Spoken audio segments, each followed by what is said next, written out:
അവരെ നിരപരാധിയാണെന്ന് അറിഞ്ഞിട്ട് പോലും ഈ ബിന്ദു എന്ന ബിന്ദു പറയുന്നത് നിരപരാധിയാണെന്ന് കണ്ടിട്ടും ഓമന ദാനിയലിന്റെ പേരിൽ എന്തുകൊണ്ട് കേസെടുക്കുന്നില്ല?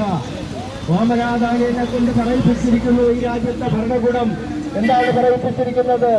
ഞാൻ ആ പരാതിയിൽ സ്റ്റിക്കോൺ ചെയ്യുന്നു, ഞാൻ ആ പരാതിയിൽ പിടിച്ചു നിൽക്കുന്നു എന്ന് പറയുമ്പോൾ അത് പറഞ്ഞില്ല എങ്കിൽ അട്രോസിറ്റീസ് ആക്ടിന്റെ 10, 11, 15 വകുപ്പ് അനുസരിച്ച് ഓമന ദാനിയലിന്റെ പേരിൽ FIR രജിസ്റ്റർ ചെയ്ത് അവരെ അറസ്റ്റ് ചെയ്ത് ഈ നിയമ സംവിധാനത്തിന്റെ മുമ്പിൽ കൊണ്ടുവരണം. ഞങ്ങൾ ഇവിടെ അടങ്ങിയിരിക്കില്ല. നമ്മുടെ ബിന്ദു എന്ന് പറയുന്ന സഹോദരി ഈ ഓമന ദാനിയലിന്റെ പേരിൽ പരാതി കൊടുക്കും, ഇന്ന് തന്നെ കൊടുക്കും എന്നാണ് ഞാൻ അറിഞ്ഞിരിക്കുന്നത്. ഇവിടെ അരയുന്ന കുഞ്ഞിനെ പാലുള്ളൂ എന്ന് പറയുന്നു. ഇവിടെ പട്ടികജാതി പട്ടികവർഗക്കാരനെ പീഡിപ്പിച്ചാൽ ഇവിടെ ചോദിക്കുവാൻ ഒരു ഭരണകൂടമുണ്ടോ എന്ന് നമ്മൾ സംശയിക്കേണ്ടിയിരിക്കുന്നു.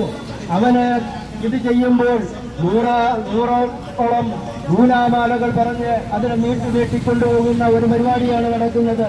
ഈ കേരളത്തിന്റെ മുഖ്യമന്ത്രി എന്തുകൊണ്ട് ബിന്ദു എന്ന് പറയുന്ന സാധു പെണ്ണിനോട്